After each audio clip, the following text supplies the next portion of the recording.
Atari consoles are not known for housing RPGs of any description, and maybe you can argue that the lack of these, typically long-form adventures, hurt the company and kept its game systems from succeeding past their initial debut. Atari does arcade stuff, and maybe that precedent has traditionally kept companies from releasing any sort of role-playing games on their console. I mean, there have been a few RPGs. Towers 2 on the Jaguar, Wyvern Tale? That was a homebrew released on the Lynx, but I don't know if that even counts. But heck, even Atari's newest console, the Atari VCS 800, has lacked any real long-form adventures. There have been some that come close. Days of Doom is more of a strategy game, but you could say there's some light role-playing elements. Anyway, this intro is all leading to the introduction of Wyvia, an action role-playing game that reminds me a lot of 3D Game Heroes for the PlayStation, at least in its graphical presentation. But the question is, does Wyvia contain enough to make it a long-form adventure worth having on the VCS? Well, let's take a deep dive and find out. But first, just a reminder to subscribe if you haven't, and to hit the bell icon to be notified whenever I upload. All I do is cover Atari here on the channel. So if that sounds good to you, well, you know what to do. Okay guys, onward to Wyvia. Wyvia was developed by Blast Programming and published by Giga 3000 for Steam back in 2023. It just received a release on the Atari VCS back in mid-December of 2024, and the game is very reasonably priced on both platforms. As I said in the intro, it's an action RPG, and that should mean that it's a hefty adventure, especially for the VCS. And that turns out to be very true. There is a lot of game here for you to sink your teeth into, but I love that the game doesn't hold your hand in trying to introduce all the various elements and systems that it has in place. There are no real tutorials to speak of, and as somebody raised in the old school, I absolutely love this detail. I remember playing role-playing games on the old NES and SNES, and learning how to do some incredible things, and having the whole game open up to me in a new way without any sort of tutorials. And Wyvia does this same thing perfectly. Now, I'm sure there are people who want their handheld at least a little bit, but if you're on the VCS and playing games for it, then chances are you don't mind playing games the way they used to be. So I find the lack of tutorials and lengthy explanations as a positive. And I think most other Atarians will see it as a breath of fresh air too. Well, maybe a breath of nostalgic air? I don't know. Either way, I like this detail. You can get as deep into Wyvia as you want, and you can just hack and slash without spending a whole lot of time in menus. Now obviously you'll do better if you spend your time strategically spending level up points, unlocking and increasing your rank in different classes, feeding and leveling up familiars, and learning new spells and abilities. Not to mention that Wyvern crystals, which you can unlock, give you access to a beast character anytime you'd like. This game truly has a lot going on, and its simple exterior hides a robust and rewarding set of systems that I encourage RPG fans to dig into. But the game never feels daunting, and I was able to investigate and learn about these things at my own pace, without feeling underpowered or punished for not doing so sooner. The balance of Wyvia is absolutely wonderful, and something that I imagine took a ton of work to get feeling this perfect. I'm truly infatuated with this game.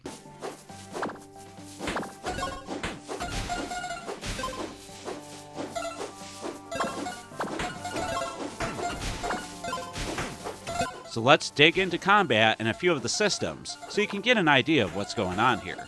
Combat initially feels, well, a little odd. You use the bumpers and triggers for your attacks, abilities, and spells. And again, this isn't initially obvious for people wanting to rush right into the game. Admittedly, I died quickly on the overworld my first time play. But if you pay attention to your HUD and the labels, everything is right there in front of you. Right bumper is by default your basic attack, and initially it'll be a melee weapon swing. But later, as you unlock classes and obtain ranged attacks, you'll have arrows that you shoot out and a basic spell in this slot. And you can alter which trigger or bumper does what. I really like the Knight's Shield, the Wizard's Lightning spell, and the Summoner's little meat shields. And by just playing and leveling your favorite skills, they become available for any other class to use. allowing you to eventually make an amalgamation of your favorite classes, rather than staying rigid and requiring tons of class switching as you play. But you can do a ton of class switching too if that's your style. The game leaves a lot of this up to you, and again, I love the freedom. Similarly to the weapons and attacks, your items are assigned to the D-pad, meaning that your thumbstick is going to be used for movement, with no real option for the D-pad to be used instead. I usually love using the D-pad for these kind of old school games, so this did take a little getting used to for myself. But once I did, it worked fine. You get a plethora of healing, mana recovering, and single-use attack and town portal items, as one would expect, which is nice and familiar to people who like this genre. And speaking of familiars, you get those too. They can be easy to miss, but throughout the world you'll encounter little characters like chickens, frogs, and a stone mask that will help you with some minor healing, enemy debuffs, and more. And you can use your precious healing items to level them up too, making their effectiveness increase. Or you can just ignore them. They definitely aren't required to enjoy and have success in the game, and they're probably the easiest thing to ignore, which is, I guess, a shame. Familiars feel like the least fleshed out component, but they still work and are there should you want them. As I started to say earlier, combat requires you to use the modern controller's top buttons, and they work well to give you a variety of attacks and skills at a moment's notice. But you also have to use the right thumbstick to aim, and this can be a little difficult to get the hang of. This is definitely a real-time action role-playing game and not turn-based, which I think most people will prefer. Enemies tend to telegraph their attacks, so once you get to know what they're doing, you should be able to get out of their way with quick movements. Some will produce AoE spike attacks, some will send out a volley of fireballs, some will swing swords and weapons in front of them, and a few even bum rush you, requiring strafing tactics to avoid. Some classes are better suited for some enemies. The mercenary, barbarian, and knight can tank hits better and get in enemy faces to deal damage. The wayfarer, ninja, and ranger can sit at a distance and hit enemies out of their range. And the summoner, the wizard, and the bishop play in a similar manner to the previous class, except with powerful spells. And each one feels very viable to play, but I prefer the spellcasters and the melee characters, and I wound up using a sort of combination of the two. Wyvia is rewarding to play if you enjoy leveling up and becoming more powerful, as the variety of classes, character levels, wyvern levels, and equipment levels mean that there's always something improving and getting stronger. You'll stack levels quickly, and it doesn't slow down through the entire game. You'll constantly be distributing character points into things like strength, intelligence, vitality, etc., and investing class level up points into skills and passive abilities. The weapons use your collected coins and resources from defeating enemies and pruning hedges a la Link to the Past in order to increase their effectiveness. There's always something leveling up and something improving, but I found myself safe to ignore these until I built up a large number of them and invested a ton of points into my stats at one time. And if you feel like you screwed up your build or your character, you can always reset for a bit of gold. But luckily, finding gold in this game is an easy task, and you should be flush with it most of the time. Even if you spend it all in a shopping spree in the towns, you'll collect more in a jiffy. And the towns are charming in Wyvia as well. It's your typical old-school RPG, where you can talk to everybody for an exposition dump, or just head to the vendors and innkeepers for the good stuff and continue on your journey. And eventually, you take on bosses as you would expect, finding big bads to chase around the world and gain new abilities to unlock previously inaccessible portions of said world. I did find myself lost a few times, not knowing if I was heading in the right direction, into the right dungeons, or heading to the right part of the world. But consistent exploration should keep the game moving forward. You need to be okay with searching every corner of the world sometimes before finding the right path or story dungeon. Outside of this, my only real complaint about the game's systems and combat is that it seems to be, well, poorly optimized. I experienced a lot of slowdown and a single time that the game crashed while playing. But luckily, the game seems to save your progress regularly, which I appreciate. But my all-time favorite spell, the lightning spell, makes the game's frame rate chug, and it drops to, well, basically 0 at times while using this. And I'm not exaggerating.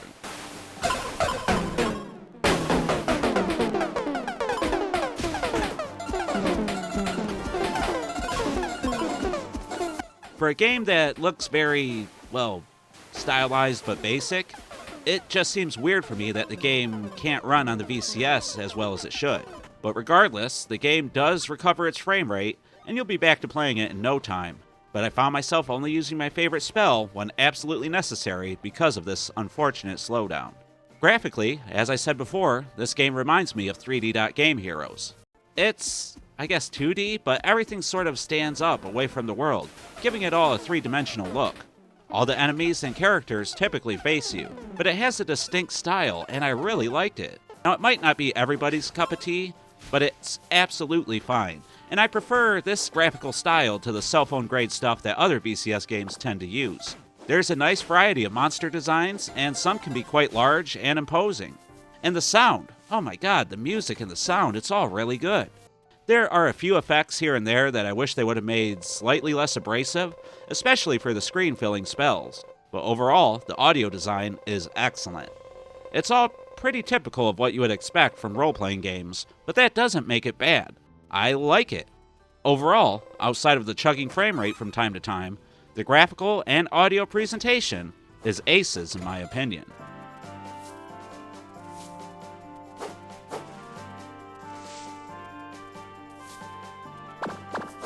I really enjoyed Wyvia on the VCS, and started writing this script, well, about halfway through the game. Now, as of writing this section of the script, I finally tackled the final boss, watched the end credits, and am now trying to find the parts of the world I haven't seen before. And I found the entire game to be incredibly rewarding to play and experience, but the ending was sort of... well, I don't want to say that it was ruined, but it could have been so much more. I beat the final boss by accidentally glitching them out of the map, totally on accident, mind you, and then pummeling them while staying safely out of their range. And the whole time, my mana kept refilling as I used my most powerful spell, and my life read negative 500,000 something. It all felt very broken. It wasn't the end to this incredible game that I had dreamt of. And while the slowdown had been present through my entire playthrough, glitches like this, well, they really weren't present. They popped up at the absolute worst time, and my epic final battle was the equivalent of watching my enemy fall into a net and struggle to untangle themselves while I beat them senseless. Still, I think this might be a one-off and probably not likely to happen to everybody. But with all that said, I think it's time to transform into a wyvern and head into the Atari Network pros and cons section to see what score Wyvia has earned. And as always, we'll dive into the pros first.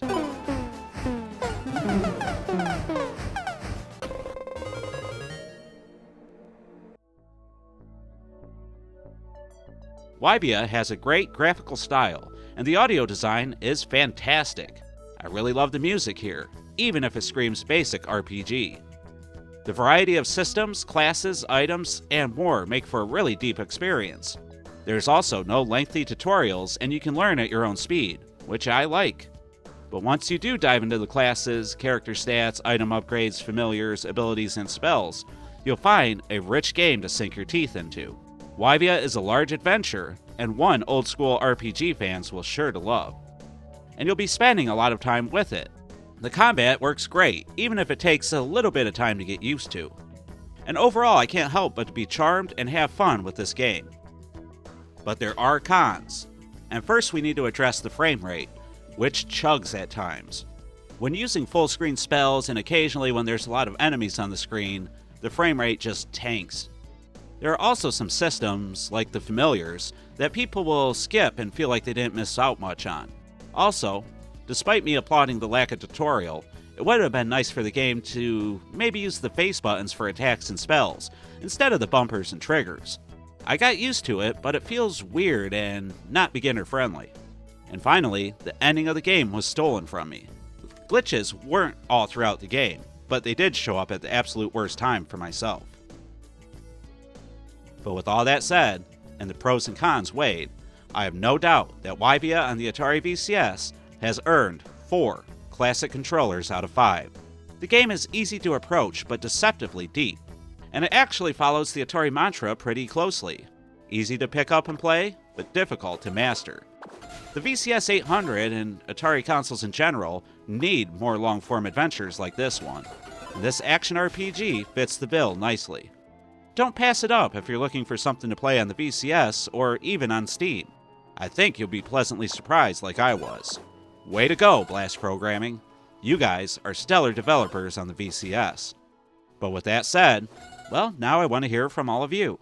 Will you be downloading and playing Wyvia on the VCS or Steam? Do you think Atari could use more long-form action RPG-style games across all their consoles, or is this something better left to the Nintendos and PlayStations of the world?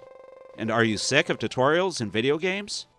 Let me know your answers to these questions, and whatever else you want to say in the comments down below. And please consider leaving a like if you enjoyed the video. It helps out a ton. And you can also find me on social media, join my Discord server for exclusive high-score challenges, and support me on Patreon if you're so inclined. These following people have done just that, and I love having them as active and important members of the community. I couldn't do this without all their help, so thank you. Patreon link in the description below. And with that, it's time to wrap up another video here on the channel. I've been the 7800 Pro Gamer, a man who can transform into a wyvern, which really helps when I need to swim in a volcano, especially the one known as the Atari Network, and I'd like to thank you all for watching. And until next time, remember to stay classy, Atarians.